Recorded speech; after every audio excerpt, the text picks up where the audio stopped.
तेग बहादुर सिमरिए कर नाम नित आवे ताए।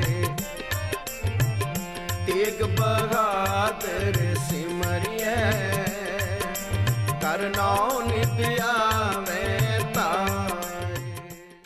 ਸਤਨਾਮ। ਧੰਨ ਵਾਹਿਗੁਰੂ ਸਾਹਿਬ ਜੀ। ਕਿਰਪਾ ਕਰੋ ਦੀਨ ਕੇ ਦਾਤੇ। ਮੇਰਾ ਗੁਣ ਅਵਗੁਣ ਨਾ ਵਿਚਾਰੋ ਕੋਈ।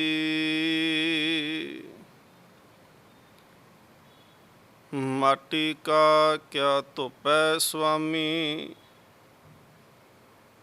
मानस की गत एही। जो हमरी बिद होती मेरा सतगुरा,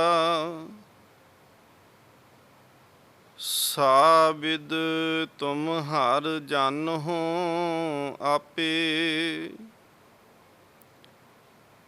हम रुलते फिरते कोई बात ना पूछता, गुर सतगुर संग कीरे हम थापे। धन धन गुरु नानक जिन केरा, जित मिलै चुकै सब सोग संतापे। श्री हर कृष्ण ध्याइयै, जिस डिठै सब दुख जाए। तेग बहादुर सिमरियै घर नौ निद आवै ताए। तेग बहादुर सिमरियै घर नौ निद आवै ताए। सब थाई होए सहाय।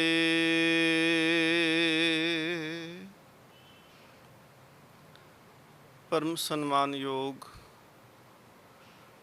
जुगो जुग अटल तख्त चवर छत्र दे मालक सतगुरु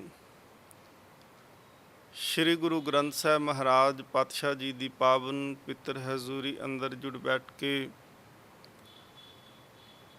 धन धन श्री गुरु तेग बहादुर महाराज जी के 400 साला प्रकाश गुरपुरब नूं समर्पित सिख चैनल यूके ਵੱਲੋਂ ਆਪ ਸੰਗਤ ਦੇ ਸਹਿਯੋਗ ਦੇ ਨਾਲ ਲੜੀਵਾਰ ਗੁਰੂ ਇਤਿਹਾਸ ਆਪ ਸੰਗਤ ਰੋਜ਼ਾਨਾ ਹੀ ਬੈਠ ਕਰਕੇ ਸਰਵਨ ਕਰ ਰਹੇ ਹੋ। ਸਤਿਗੁਰ ਮਹਾਰਾਜ ਪਾਤਸ਼ਾਹ ਜੀ ਦੇ ਪਾਵਨ ਜੀਵਨ ਇਤਿਹਾਸ ਦੀ ਸਾਂਝ ਕਰਨ ਤੋਂ ਪਹਿਲਾਂ ਆਓ ਗੁਰੂ ਕੇ ਚਰਨਾਂ ਦੇ ਵਿੱਚ ਹਾਜ਼ਰੀ ਲਵਾਉਣਾ ਕਰੀਏ। ਮਨ ਬਿਰਤੀਆਂ ਇਕਾਗਰ ਕਰੋ। ਅਦਬ ਪਿਆਰ ਸਤਿਕਾਰ ਦੇ ਨਾਲ ਰਸਨਾ ਕਰੋ ਪਵਿੱਤਰ। ਫਤਿਹ ਪ੍ਰਵਾਨ ਕਰੋ ਜੀ। ਵਾਹਿਗੁਰੂ ਜੀ ਕਾ ਖਾਲਸਾ ਵਾਹਿਗੁਰੂ ਜੀ ਕੀ ਫਤਿਹ। ਕਿਰਪਾਲੂ ਸਤਿਗੁਰੂ ਧੰਨ ਗੁਰੂ ਤੇਗ ਬਹਾਦਰ ਮਹਾਰਾਜ ਜੀ ਦੇ ਚਰਨਾਂ ਦੇ ਵਿੱਚ ਬੈਠੀ ਹੋਈ ਸੰਗਤ ਜੋ ਗੁਰਬਾਣੀ ਦੇ ਕਥਾ ਅਤੇ ਕੀਰਤਨ ਦਾ ਲਾਭ ਪ੍ਰਾਪਤ ਕਰ ਰਹੀ ਸੀ। ਸਤਿਗੁਰ ਮਹਾਰਾਜ ਕੀ ਦੇਖਦੇ ਨੇ ਕਿ ਸੰਗਤ ਵਿੱਚ ਟਾਕੇ ਤੋਂ ਇੱਕ ਪ੍ਰੇਮੀ ਸਿੱਖ ਆ ਕੇ ਬੈਠਾ ਹੈ ਔਰ ਉਹਨੇ ਕਥਾ ਵੀ ਸੁਣੀ, ਕੀਰਤਨ ਵੀ ਸਰਵਣ ਕੀਤਾ, ਪਰ ਉਹਦਾ ਜਿਹੜਾ ਮਨ ਹੈ, ਮਨ ਦੇ ਵਿੱਚ ਕੁਝ ਚਿੰਤਾ ਫਿਕਰ ਚੱਲਦੇ ਪਏ ਨੇ। ਉਹਦਾ ਚਿਹਰਾ ਦੱਸਦਾ ਪਿਆ ਹੈ ਕਿ ਉਹ ਚਿੰਤਾਤੁਰ ਹੈ। ਸਤਿਗੁਰ ਸੱਚੇ ਪਾਤਸ਼ਾਹ ਮਹਾਰਾਜ ਜੀ ਜਦੋਂ ਪੁੱਛਿਆ, ਸਤਿਗੁਰ ਮਹਾਰਾਜ ਕਹਿੰਦੇ ਨੇ ਕਿ ਦੱਸੋ ਕਿ ਤੁਹਾਡੀ ਚਿੰਤਾ ਦਾ ਕਾਰਨ ਕੀ ਹੈ। ਕਹਿਣ ਲੱਗਾ ਸੱਚੇ ਪਾਤਸ਼ਾਹ ਮਹਾਰਾਜ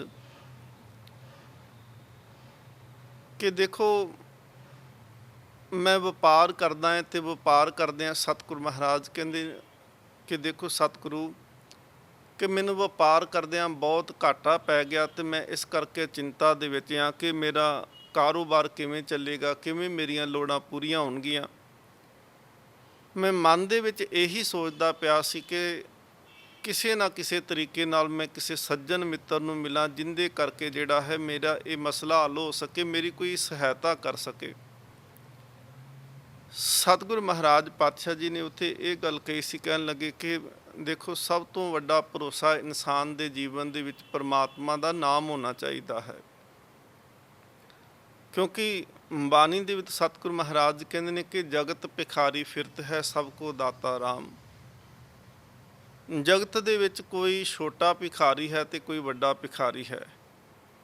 ਜੇ ਇਨਸਾਨ ਦੀ, ਮਨੁੱਖ ਦੀ ਟੇਕ ਲਓਗੇ ਤੇ ਸਤਿਗੁਰੂ ਮਹਾਰਾਜ ਕਹਿੰਦੇ ਨੇ ਦੁਖੀ ਹੋਵੋਗੇ, ਉਹਨਾਂ ਦੇਰ ਤੱਕ ਤੁਹਾਡੇ ਮਨ ਨੂੰ ਤਸੱਲੀ ਰਹਿਣੀ ਜਿੰਨੀ ਦੇਰ ਤੱਕ ਉਹ ਇਨਸਾਨ ਤੁਹਾਡੀ ਮਦਦ ਕਰੇ। ਪਰ ਜਿਸ ਦਿਨ ਉਸਨੇ ਮਦਦ ਨਾ ਕੀਤੀ, ਤੁਹਾਡਾ ਭਰੋਸਾ ਵੀ ਟੁੱਟੇਗਾ। ਸਤਿਗੁਰੂ ਮਹਾਰਾਜ ਕਹਿੰਦੇ ਨੇ ਤੁਸੀਂ ਨਿਰਾਸ਼ ਵੀ ਹੋਵੋਗੇ। ਇਸ ਕਰਕੇ ਜੇਕਰ ਭਰੋਸਾ ਰੱਖਣਾ ਹੈ ਤੇ ਮਹਾਰਾਜ ਕਹਿੰਦੇ ਨੇ ਉਸ ਅਕਾਲ ਪੁਰਖ ਵਾਹਿਗੁਰੂ ਤੇ ਰੱਖੋ, ਜਿਹੜਾ ਸਾਰਿਆਂ ਨੂੰ ਹੀ ਦਾਤਾਂ ਦੇਣ ਵਾਲਾ ਹੈ। ਦੱਦਾ ਦਾਤਾ ਏਕ ਹੈ, ਸਭ ਕੋ ਦੇਵਨਹਾਰ। ਦੇਂਦੇ ਟੋਟ ਨਾ ਆਵੇ, ਅਗੰਤ ਪਰੇ ਭੰਡਾਰ। ਜਿਸ ਦਾ ਦਿੱਤਾ ਖਾਵਨਾ, ਤਿਸ ਕਹੀਏ ਸ਼ਾਬਾਸ। ਨਾਨਕ ਹੁਕਮ ਨਾ ਚੱਲਈ, ਨਾਲ ਖਸਮ ਚੱਲੇ ਅਰਦਾਸ। ਸਤਿਗੁਰੂ ਸੱਚੇ ਪਾਤਸ਼ਾਹ ਮਹਾਰਾਜ ਜੀ ਦੀ ਸੰਗਤ ਵਿੱਚ ਉੱਥੇ ਇੱਕ ਬ੍ਰਾਹਮਣ ਬੈਠਾ ਹੈ। ਉਹਨੇ ਮਹਾਰਾਜ ਨੂੰ ਕਹਿਣ ਲੱਗਿਆ, ਸਤਿਗੁਰੂ ਸੱਚੇ ਪਾਤਸ਼ਾਹ, ਆਪ ਪਾਵਨ ਸ਼ਖਸੀਅਤ ਹੋ, ਇਹਦੇ ਵਿੱਚ ਕੋਈ ਸ਼ੱਕ ਵਾਲੀ ਗੱਲ ਨਹੀਂ ਕਿ ਆਪ ਪਾਵਨ ਸ਼ਖਸੀਅਤ ਨਹੀਂ ਜੇ। ਮਹਾਰਾਜ, ਆਪ ਪਾਵਨ ਮੂਰਤ ਹੋਣ ਦੇ ਬਾਵਜੂਦ ਆਪ ਦੀ ਸੰਗਤ ਵਿੱਚ ਬ੍ਰਾਹਮਣ ਆਵੇ, ਖੱਤਰੀ ਆਵੇ, ਸ਼ੂਦਰ ਆ ਜਾਵੇ, ਨੀਵੀਂ ਜਾਤ ਵਾਲਾ ਆ ਜਾਏ, ਉੱਚੀ ਜਾਤ ਵਾਲਾ ਆ ਜਾਏ, ਆਪ ਜੀ ਉਹਨਾਂ ਸਾਰਿਆਂ ਨੂੰ ਇੱਕੋ ਜਿਹਾ ਕਿਉਂ ਕਹਿੰਦੇ ਹੋ? ਸੱਚੇ ਪਾਤਸ਼ਾਹ ਮਹਾਰਾਜ, ਆਪ ਜਿਹੜੀ ਪਿਛਲੀ ਮਿੱਥੀ ਹੋਈ ਮਰਿਆਦਾ ਹੈ ਕਿ ਹਰ ਵਰਨ ਦਾ ਉਪਦੇਸ਼ ਵੱਖੋ ਵੱਖਰਾ ਹੈ, ਹਰ ਵਰਨ ਦਾ ਧਰਮ ਵੱਖੋ ਵੱਖਰਾ ਹੈ। ਸੱਚੇ ਪਾਤਸ਼ਾਹ ਮਹਾਰਾਜ, ਆਪ ਜੀ ਉਸ ਧਰਮ, ਉਸ ਮਰਿਆਦਾ ਦੇ ਉਲਟ ਕਿਉਂ ਚੱਲਦੇ ਹੋ? ਬ੍ਰਾਹਮਣ ਤੇ ਸ਼ੂਦ ਨੂੰ ਇੱਕੋ ਜਿਹਾ ਕਿਉਂ ਜਾਣਦੇ ਹੋ? ਸਤਿਗੁਰੂ ਸੱਚੇ ਪਾਤਸ਼ਾਹ ਮਹਾਰਾਜ ਆਖਣ ਲੱਗੇ ਕਿ ਜਿਹੜਾ ਸਾਂਝਾ ਬਾਪ ਹਮਾਰਾ ਹੈ, ਜਿਵੇਂ ਸਤਿਗੁਰੂ ਮਹਾਰਾਜ ਪਾਵਨ ਬਾਣੀ ਦੇ ਵਿੱਚ ਵੀ ਕਿਰਪਾ ਕੀਤੀ, ਏਕ ਪਿਤਾ ਏਕਸ ਕੇ ਹਮ ਬਾਰਕ, ਤੂੰ ਮੇਰਾ ਗੁਰਹਾਈ। ਗੁਰੂ ਗੋਬਿੰਦ ਸਿੰਘ ਮਹਾਰਾਜ ਜੀ ਕਹਿੰਦੇ ਨੇ, ਮਾਨਸ ਕੀ ਜਾਤ ਸਭੇ ਏਕੈ ਪਹਿਚਾਨ ਬੋ। ਸਤਿਗੁਰੂ ਮਹਾਰਾਜ ਕਹਿੰਦੇ ਨੇ, ਇਸ ਕਰਕੇ ਅਸੀਂ ਸਾਰੇ ਹੀ ਇੱਕ ਪਰਮਾਤਮਾ ਦੀ ਅੰਸ਼ ਹਾਂ, ਅਸੀਂ ਸਾਰੇ ਹੀ ਅੰਸ਼ ਕਰਕੇ ਭਰਾ ਹਾਂ, ਅਸੀਂ ਸਾਰੇ ਹੀ ਅੰਸ਼ ਕਰਕੇ ਇੱਕੇ ਪਿਤਾ ਦੀ ਸੰਤਾਨ ਹਾਂ। ਮਹਾਰਾਜ ਕਹਿੰਦੇ ਨੇ ਕਿ ਕਰਮ ਕਰਕੇ ਅਸੀਂ ਦੁਖੀ ਹੋ ਜਾਂਦੇ ਹਾਂ, ਪਰ ਵਿਰਸੇ ਕਰਕੇ ਅਸੀਂ ਉਸ ਪਰਮਾਤਮਾ ਦੀ ਸੱਤਾ ਦੇ, ਉਹਦੀ ਤਾਕਤ ਦੇ, ਉਹਦੀ ਅੰਸ਼ ਦੇ ਵਾਰਸ ਹਾਂ।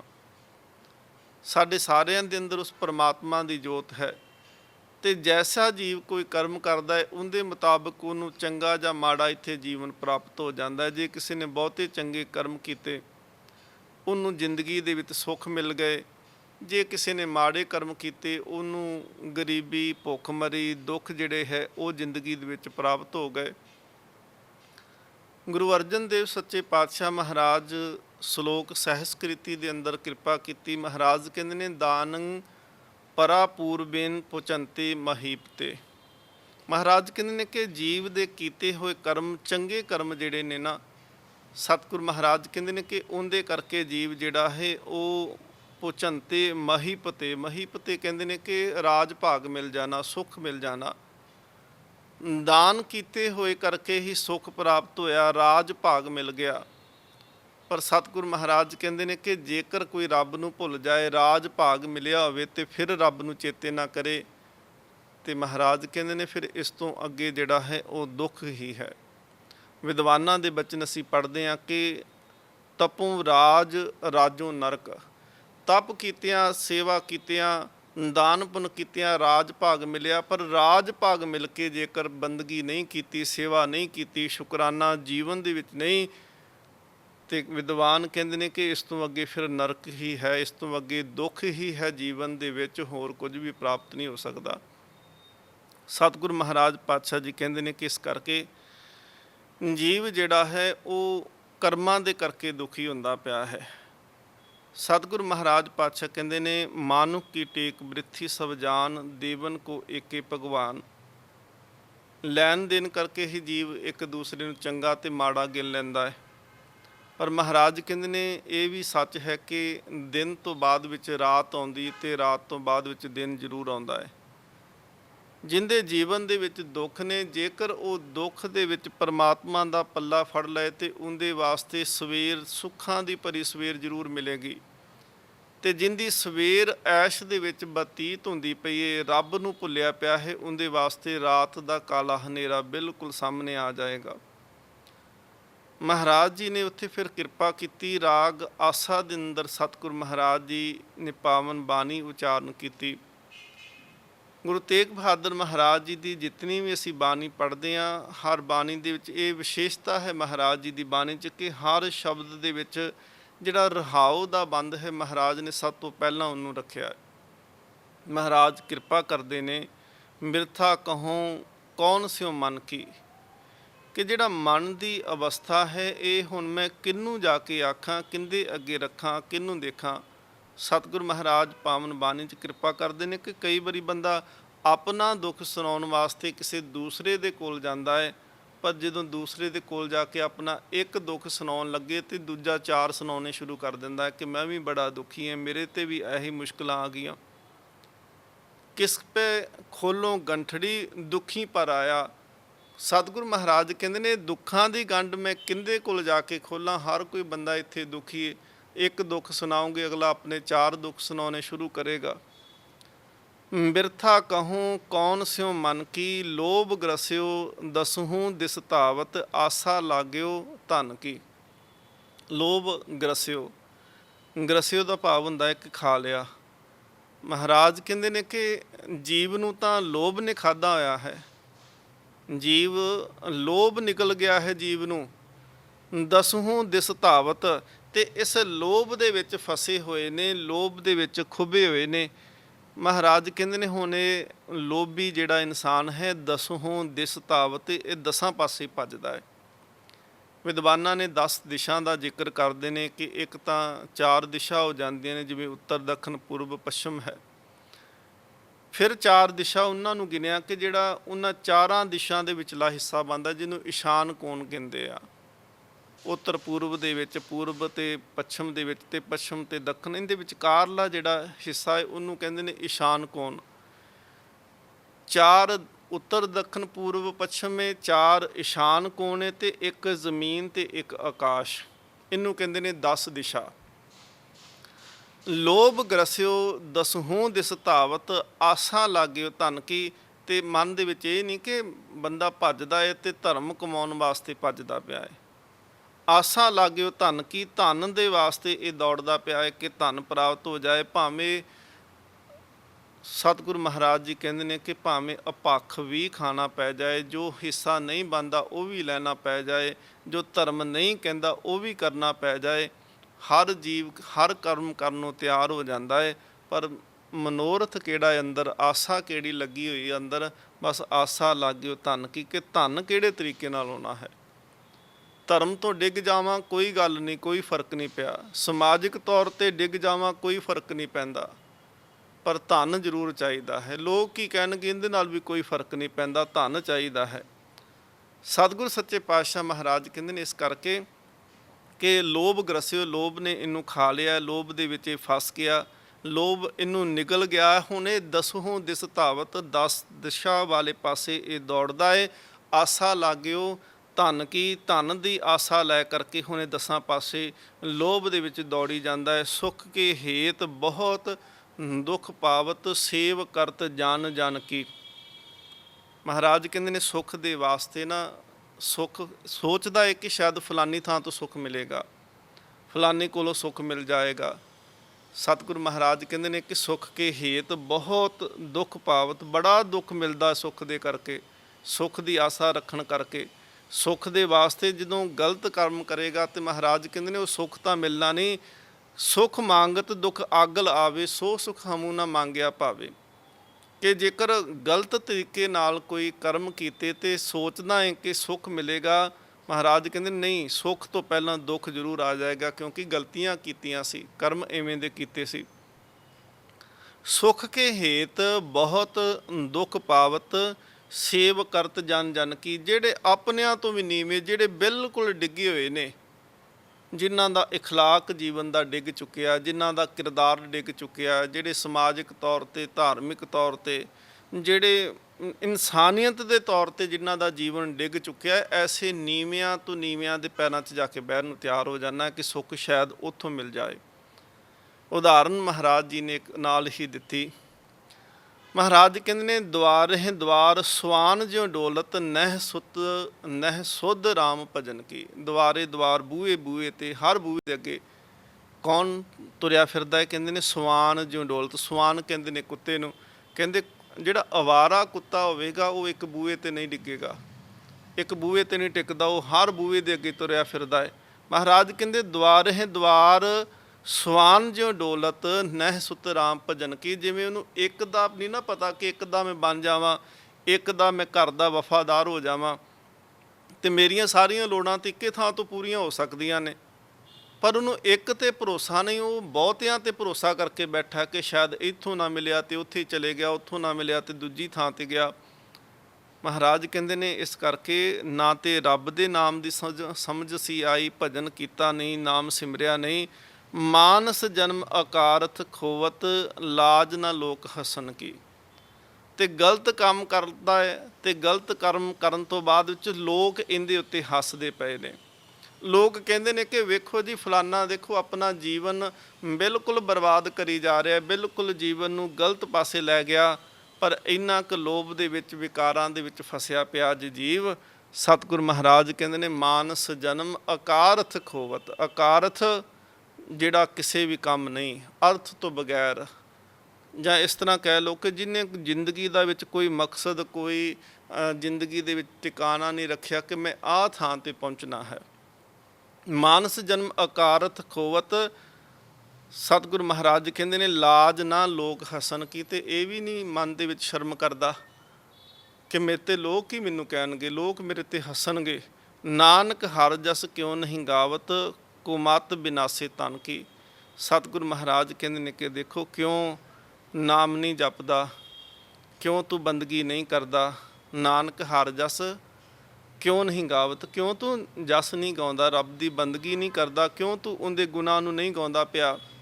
ਸਤਿਗੁਰ ਸੱਚੇ ਪਾਤਸ਼ਾਹ ਮਹਾਰਾਜ ਕਹਿੰਦੇ ਨੇ ਜਸ ਗਾਉਣ ਦੇ ਨਾਲ, ਬੰਦਗੀ ਕਰਨ ਦੇ ਨਾਲ, ਸੰਗਤ ਕਰਨ ਦੇ ਨਾਲ, ਸੇਵਾ ਕਰਨ ਦੇ ਨਾਲ, ਗੁਰਬਾਣੀ ਸੁਣਨ ਤੇ ਪੜ੍ਹਨ ਦੇ ਨਾਲ, ਸਤਿਗੁਰ ਮਹਾਰਾਜ ਕਹਿੰਦੇ ਨੇ ਕੁਮਤ ਬਿਨਾਸੇ ਤਨ ਕੀ। ਇਹ ਸਰੀਰ ਦੇ ਵਿੱਚੋਂ ਭੈੜੀਆਂ ਆਦਤਾਂ ਮੁੱਕ ਜਾਂਦੀਆਂ ਨੇ। ਸਰੀਰ ਜਿਹੜਾ ਹੈ ਉਹ ਸਤਿਗੁਰ ਮਹਾਰਾਜ ਕਹਿੰਦੇ ਨੇ ਸਫਲ ਹੋ ਜਾਂਦਾ ਹੈ। ਇਸ ਕਰਕੇ ਸਤਿਗੁਰ ਮਹਾਰਾਜ ਜੀ ਕਹਿੰਦੇ ਨੇ ਕਿ ਜੀਵਨ ਜੇਕਰ ਮਿਲਿਆ ਹੈ ਤੇ ਜੀਵਨ ਤਾਂ ਮਿਲਿਆ ਹੈ ਕਿ ਇਸ ਨੂੰ ਅਸੀਂ ਸਫਲ ਕਰ ਸਕੀਏ। ਇਸ ਕਰਕੇ ਜਿੰਦੇ ਕੋਲ ਸੁੱਖ ਦੇ ਤੂੰ ਸਾਧਨ ਲੱਭਦਾ ਹੈ, ਉਹਦੇ ਕੋਲ ਸੁੱਖ ਦੇ ਸਾਧਨ ਨਹੀਂ ਨੇ। ਸੁੱਖ ਦੇ ਸਾਧਨ ਤਾਂ ਕੇਵਲ ਪਰਮਾਤਮਾ ਦੀ ਬਖਸ਼ਿਸ਼ ਦੇ ਨਾਲ ਮਿਲ ਸਕਦੇ ਆ। ਜੇਕਰ ਬੰਦਗੀ ਕਰੇਗਾ, ਸੇਵਾ ਕਰੇਗਾ, ਸਿਮਰਨ ਕਰੇਗਾ, ਦੇਖੋ ਆਪ ਕਿੰਨੇ ਵਡਭਾਗੇ ਹੋ ਕਿ ਚਲੋ ਸਮਾਂ ਨਹੀਂ ਕਿ ਅਸੀਂ ਗੁਰੂ ਘਰ ਦੇ ਵਿੱਚ ਜਾ ਕੇ ਬੈਠੀਏ। ਹਾਲਾਤ ਜੋ ਅੱਜ ਸੰਸਾਰ ਦੇ ਵਿੱਚ ਬਣੇ ਹੋਏ ਨੇ, ਪਰ ਜਿਹੜੇ ਘਰਾਂ ਦੇ ਵਿੱਚ ਬੈਠ ਕੇ ਵੀ ਰੋਜ਼ਾਨਾ ਧੰਨ ਗੁਰੂ ਤੇਗ ਬਹਾਦਰ ਜੀ ਦਾ ਜੀਵਨ ਸੁਣਦੇ ਪਏ ਨੇ, ਰੋਜ਼ਾਨਾ ਗੁਰੂ ਸਾਹਿਬ ਜੀ ਦੀ ਬਖਸ਼ਿਸ਼ ਲੈਂਦੇ ਨੇ, ਸਤਿਗੁਰੂ ਮਹਾਰਾਜ ਕਿਰਪਾ ਕਰਨ, ਉਹ ਸੱਚੀ ਮੁੱਚੀ ਭਾਗਾਂ ਵਾਲੇ ਨੇ। ਮਹਾਰਾਜ ਇਸੇ ਨੂੰ ਕਹਿੰਦੇ ਨੇ ਕਿ ਵਡਭਾਗੀ ਹਰ ਸੰਗਤ ਪਾਵੇ, ਭਾਗਹੀਨ ਪ੍ਰਮ ਚੋਟਾਂ ਖਾਵੇ, ਬਿਨ ਭਾਗਾਂ ਸਤ ਸੰਗ ਨਾ ਲੱਭੇ, ਬਿਨ ਸੰਗਤ ਮੈਲ ਪ੍ਰੀਜੇ ਜੀਓ। ਮਹਾਰਾਜ ਕਹਿੰਦੇ ਨੇ ਕਿ ਉਹ ਤੇ ਚੰਗੇ ਕਰਮ ਸੀ ਜਿਨ੍ਹਾਂ ਨੂੰ ਸੰਗਤ ਨਸੀਬ ਹੋ ਗਈ। ਬਿਨਾਂ ਚੰਗੇ ਕਰਮਾਂ ਤੋਂ ਸੰਗਤ ਨਸੀਬ ਨਹੀਂ ਹੁੰਦੀ। ਭਾਗਹੀਨ ਪ੍ਰਮ ਚੋਟਾਂ ਖਾਵੇ, ਬਿਨਾਂ ਭਾਗਾਂ ਤੋਂ ਜੀਵ ਭਟਕਦਾ ਹੈ, ਦੁੱਖ ਦੇ ਵਿੱਚ ਪੈ ਜਾਂਦਾ ਹੈ। ਤੇ ਇਹੀ ਦੁੱਖ ਜਿਹੜੇ ਨੇ ਇਹ ਜਨਮ ਤੇ ਮਰਨ ਦਾ ਕਾਰਨ ਬਣਦੇ ਨੇ। ਇਹੀ ਦੁੱਖ ਜਿਹੜੇ ਨੇ ਇਹ ਕੁਸੰਗਤ ਜਿਹੜੀ ਹੈ, ਸਤਿਗੁਰ ਮਹਾਰਾਜ ਕਹਿੰਦੇ ਨੇ ਕਿ ਇਸ ਕੁਸੰਗਤ ਦੇ ਕਰਕੇ ਹੀ ਜੀਵ ਜਿਹੜਾ ਹੈ ਉਹ ਜਨਮ ਤੇ ਮਰਨ ਦੇ ਗੇੜ ਦੇ ਵਿੱਚ ਪੈ ਜਾਂਦਾ ਹੈ। ਵਾਸਨਾ ਬੱਧਾ ਆਵੇ ਜਾਏ। ਮਹਾਰਾਜ ਕਹਿੰਦੇ ਨੇ ਕਿ ਵਾਸਨਾ ਹੀ ਹੈ ਜਿਹੜਾ ਜੀਵ ਨੂੰ ਦੁਬਾਰਾ ਜਨਮ ਕਰਾ ਦਿੰਦੀ, ਦੁਬਾਰਾ ਜੀਵ ਜਿਹੜਾ ਜੰਮਦਾ ਤੇ ਮਰਦਾ ਰਹਿੰਦਾ ਹੈ। ਸੋ ਸਤਿਗੁਰ ਮਹਾਰਾਜ ਪਾਤਸ਼ਾਹ ਜੀ ਕਹਿੰਦੇ ਨੇ ਕਿ ਪੁੱਛਦੇ ਪਏ ਨੇ ਕਿ ਦੱਸੋ ਕਿ ਸੱਚੇ ਪਾਤਸ਼ਾਹ ਮਹਾਰਾਜ ਜੀਵ ਕਰਮਾਂ ਤੋਂ ਕਿਵੇਂ ਬਚੇ। ਤੇ ਸਤਿਗੁਰ ਮਹਾਰਾਜ ਕਹਿੰਦੇ ਨੇ ਕਰਮ ਜਿਹੜੇ ਨੇ ਉਹ ਤਾਂ ਨਾਸ਼ ਹੋਵਣਗੇ, ਨਾਨਕ ਹਰਿ ਜਸ ਕਿਉ ਨਹੀਂ ਗਾਵਤ, ਕੁਮਤ ਬਿਨਾਸੇ ਤਨ ਕੀ।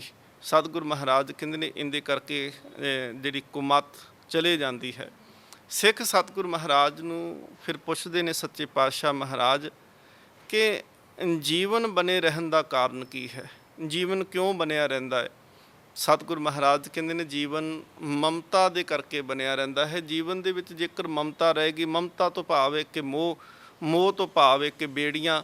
ਸਤਿਗੁਰ ਮਹਾਰਾਜ ਕਹਿੰਦੇ ਇਹ ਮੋਹ ਹੀ ਹਨ ਜਿਹੜੇ ਬੇੜੀਆਂ ਬਣ ਜਾਂਦੀਆਂ ਨੇ, ਤੇ ਇਸ ਨਾਲ ਮੋਹ ਦੇ ਕਰਕੇ ਹੀ ਸਤਿਗੁਰ ਮਹਾਰਾਜ ਕਹਿੰਦੇ ਨੇ ਜੀਵ ਦਾ ਪਾਰ ਉਤਾਰਾ ਨਹੀਂ ਹੁੰਦਾ। ਬਾਰ ਜੀਵਨ ਜਿਹੜਾ ਹੈ ਉਹ ਮਿਲਦਾ ਰਹਿੰਦਾ ਹੈ, ਜੰਮਦਾ ਮਰਦਾ ਰਹਿੰਦਾ ਹੈ। ਕਿਉਂਕਿ ਹਰ ਵਸਤੂ ਜਿਹੜੀ ਹੈ, ਮਹਾਰਾਜ ਕਹਿੰਦੇ ਨੇ ਕਿ ਜੀਵ ਦਾ ਸੁਭਾਅ ਇਵੇਂ ਦਾ ਬਣਿਆ ਕਿ ਖਿੱਚ ਬਣਾ ਕੇ ਬੈਠਾ ਕਿ ਆ ਵੀ ਮੇਰੀ ਹੈ, ਆ ਵੀ ਮੇਰੀ। ਛੋਟੇ ਹੁੰਦਿਆਂ ਤੋਂ ਇਹ ਮੋਹ ਦੀਆਂ ਤੰਦਾਂ ਪੈ ਜਾਂਦੀਆਂ ਨੇ। ਬਾਲਕ ਛੋਟਾ ਜਿਹਾ ਬੱਚਾ ਜਿਹੜਾ ਹੈ ਉਹ ਵੀ ਮੋਹ ਦੇ ਵਿੱਚ ਫਸਿਆ, ਕਿਉਂਕਿ ਉਹਦੇ ਕੋਲ 4 ਖਿਡੌਣੇ ਹੋਵਣ ਤੇ ਉਹ 4 ਦੇ ਵਿੱਚੋਂ ਇੱਕ ਵੀ ਦੂਜੇ ਬੱਚੇ ਨੂੰ ਦੇਣ ਨੂੰ ਤਿਆਰ ਨਹੀਂ ਹੁੰਦਾ, ਤੇ ਜੇ 4 ਦੀ ਥਾਂ ਤੇ ਉਹਨੂੰ ਇੱਕ ਹੋਰ ਖਿਡੌਣਾ ਦੇ ਦਿੱਤਾ ਜਾਵੇ ਤੇ ਉਹ ਵੀ ਲੈਣ ਨੂੰ ਤਿਆਰ ਹੋ ਜਾਂਦਾ ਹੈ। ਮਹਾਰਾਜ ਕਹਿੰਦੇ ਨੇ ਫਿਰ ਇਹ ਮੋਹ ਦੀਆਂ ਤੰਦਾਂ ਵੱਡੀਆਂ ਹੋ ਜਾਂਦੀਆਂ ਨੇ। ਇਹ ਤੰਦਾਂ ਵੱਡੀਆਂ ਹੁੰਦੀਆਂ ਜਿਉਂ-ਜਿਉਂ ਜੀਵ ਦਾ ਵਿਕਾਸ ਹੁੰਦਾ ਹੈ, ਸਰੀਰ ਵੱਧਦਾ ਹੈ, ਮੰਗਾਂ ਵਧਣੀਆਂ ਸ਼ੁਰੂ ਹੋ ਜਾਂਦੀਆਂ। ਪਹਿਲੋਂ ਖਿਡੌਣਿਆਂ ਦੇ ਕਰਕੇ ਮੋਹ ਸੀ, ਫਿਰ ਹੋਰ ਵਸਤੂਆਂ ਦੇ ਕਰਕੇ, ਗੱਡੀਆਂ ਮੋਟਰਾਂ ਕਾਰਾਂ ਦੇ ਕਰਕੇ ਮੋਹ ਬਣਿਆ, ਜ਼ਮੀਨ ਕਰਕੇ ਮੋਹ ਬਣਿਆ, ਜਾਇਦਾਦ ਕਰਕੇ ਮੋਹ ਬਣਿਆ। ਸਤਿਗੁਰ ਮਹਾਰਾਜ ਕਹਿੰਦੇ ਨੇ ਇਸ ਕਰਕੇ ਮੋਹ ਜਿਹੜਾ ਹੈ ਇਹ ਬੇੜੀ ਦੇ ਵਾਂਗ ਹੈ। ਤੇ ਜਬ ਇਹ ਜਾਣੇ ਮੈਂ ਕਿਛ ਕਰਤਾ, ਮਹਾਰਾਜ ਕਹਿੰਦੇ ਨੇ ਤਬ ਲਗ ਗਰਭ ਜੋਨ ਮੈਂ ਫਿਰਤਾ। ਤੇ ਜਿੰਨੀ ਦੇਰ ਤੱਕ ਮੋਹ ਦੇ ਵਿੱਚੋਂ ਹੰਕਾਰ ਪੈਦਾ ਹੋਇਆ, ਤੇ ਹੰਕਾਰ ਇਹ ਗੱਲ ਕਹਿੰਦਾ ਸੀ ਕਿ ਸਾਰਾ ਕੁਝ ਹੀ ਮੈਂ ਕੀਤਾ, ਧਨ ਮੈਂ ਇਕੱਠਾ ਕੀਤਾ, ਦੌਲਤ ਮੈਂ ਇਕੱਠੀ ਕੀਤੀ। ਮਹਾਰਾਜ ਕਹਿੰਦੇ ਨੇ ਕਿ ਤਬ ਲਗ ਗਰਭ ਜੋਨ ਮੈਂ ਫਿਰਤਾ, ਤਾਂ ਇਹ ਸਰੀਰ ਗਰਭ ਜੋਨ ਤੋਂ ਭਾਵੇਂ ਕਿ ਤਾਂ ਬਾਰ ਜੰਮਦਾ ਰਹਿੰਦਾ ਹੈ, ਤਾਂ ਬਾਰ ਜੀਵਨ ਮਿਲਦਾ ਰਹਿੰਦਾ ਹੈ। ਸੋ ਸਤਿਗੁਰ ਮਹਾਰਾਜ ਪਾਤਸ਼ਾਹ ਜੀ ਨੇ ਇੱਥੇ ਹੋਰ ਸਿੱਖਾਂ ਨੂੰ ਹੋਰ ਵੀ ਸ਼ਬਦ ਮਹਾਰਾਜ ਉਚਾਰਨ ਕਰਦੇ ਨੇ, ਉਹਨਾਂ ਦੀ ਆਪਾਂ ਲੜੀਵਾਰ ਜਿਹੜਾ ਹੈ ਉਹ ਵਿਚਾਰ ਨਾਲ ਕਰਾਂਗੇ। ਆਓ ਗੁਰੂ ਚਰਨਾਂ 'ਚ ਆਖੀਰ ਤੇ ਅਰਦਾਸ ਕਰੀਏ। ਜਗਤ ਜਲੰਦਾ ਰੱਖ ਲੈ, ਆਪਣੀ ਕਿਰਪਾ ਧਾਰ, ਜਿਤ ਦੁਆਰੇ ਉਭਰੇ, ਤਿੱਤੇ ਲਿਹੋ ਉਭਾਰ। ਗੁਰੂ ਨਾਨਕ ਦੇਵ ਮਹਾਰਾਜ ਕਿਰਪਾ ਕਰਨ, ਸਤਿਗੁਰੂ ਗੁਰੂ ਤੇਗ ਬਹਾਦਰ ਮਹਾਰਾਜ ਬਖਸ਼ਿਸ਼ ਕਰਨ। ਸਭ ਥਾਈਂ ਹੋਈ ਸਹਾਏ, ਹਰ ਥਾਂ ਤੇ ਉਹ ਸਹਾਈ ਹੋ ਜਾਣ।